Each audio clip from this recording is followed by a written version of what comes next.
தத்தாத்ரேயர் யாரென்று தெரியுமா? வாருங்கள் பார்ப்போம். அத்ரி முனிவர் அனுஷ்யாவை மணந்தார். அனுஷ்யா ஒரு மிக உயர்ந்த கற்பு மங்கையாக இருந்தாள். இதை பார்த்த திரிமூர்த்திகளின் மனைவிகள் பொறாமை கொண்டு அவளின் கற்பை சோதிக்க விரும்பினார்கள். அதற்காக பிரம்மா, விஷ்ணு, சிவன் மூவரும் முனிவர்களாக வேஷம் போட்டுக் கொண்டு அத்ரி இல்லாத நேரத்தில் அனுஷ்யாவிடம் உணவு கேட்டார்கள். அனுஷ்யா சமையல் செய்து பரிமாற முயன்றபோது அவர்கள், உடையில்லாமல் உணவு பரிமாறினால்தான் உணவருந்துவோம் என்று வினோதமாகக் கேட்டனர். முனிவர் வடிவில் வந்ததால் மறுக்க முடியாத சூழ்நிலை உருவானது. அனுஷ்யா மூவரின் வேண்டுகோளுக்கு மாறாக மனதில் கணவரை வேண்டி வழி கேட்டாள். உடனே மூவரும் குழந்தைகளாக மாறினார்கள். அவள் அவர்களை மார்பில் பாலூட்டி வளர்ந்தாள்.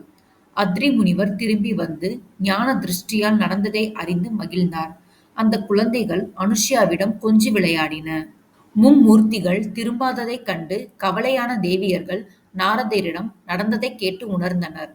அவர்கள் அனுஷ்யாவிடம் வந்து மன்னிப்பு கேட்டு தங்கள் கணவர்களை மீட்டுத் தர வேண்டினார்கள். அனுஷ்யா கணவரை வேண்ட அத்ரி முனிவர் மூவரையும் பழைய ரூபத்துக்கு மாற்றினார். மும்மூர்த்திகள் தங்களது சன்மார்க்க ரூபத்தைக் காட்டி, நாங்கள் விரைவில் உங்கள் மகனாகப் பிறப்போம். அந்த குழந்தை எங்களின் சக்திகளால் நிரம்பி தத்தேத்ரேயராக அவதரித்து உலக நன்மை செய்வான் என்று ஆசிர்வதித்து திரும்பி சென்றனர். அவர்கள் வாக்குப்படி மார்கழி மாதம் பௌர்ணமி நாளில் மிருகசீரிட நட்சத்திரத்தில் சுசீந்திரத்தில் சிவன், விஷ்ணு, பிரம்மா வடிவங்களை ஒன்றாகக் கொண்ட தத்தாத்ரேயர் என்ற வகையில் விஷ்ணு பகவான் மனித அவதாரமாக பிறந்தார்.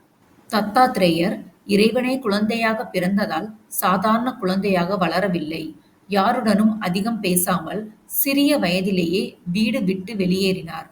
மலை, காடு, குகைகள் போன்ற இடங்களில் தவம் இருப்பார். அவரை சுற்றி எப்போதும் ஒளி வெளிச்சம் சூழ்ந்திருக்கும். முனிவர்கள் அவரை சாதாரண பிறவி அல்ல என்று உணர்ந்து மாபெரும் யோகி, ஞானி, அவதூதர் என போற்றினார்கள். வேத ஞானத்தில் வல்லவர் என்பதால் பலரும் அவரை குருவாக ஏற்றனர்.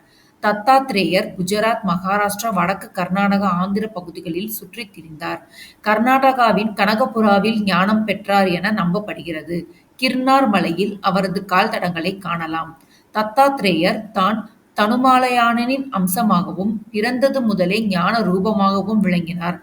அவர் வேத உபன்யாச ஞானிகளுக்கு சத்குருவாகவும் யோகிகளுக்கு திசைக்காட்டியாகவும் இருந்தார்.